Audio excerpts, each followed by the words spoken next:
Rekurot var redzēt tipisku kļūdu, kur Edgars izdarīja, kur ir grope. Grope ir rekur uz augšu, jo tajā vietā tev liekas Plaukt, ja? ar spēku visu var dabūt iekšā. Un rekur tu jau atkal liec otrādi, ja? Jā, es tikai pārbaudu, vai es sakot līdzi tam visam. Rekur iepas ar visām skrūvēm. Nu, viņi tāda uzticība baigi neievieš, laikās tāda baigi viegli.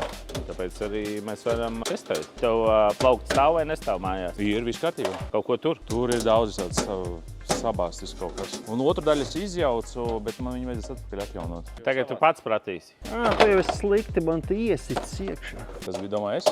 Protams. Šitā jau var kā lietot pārdot.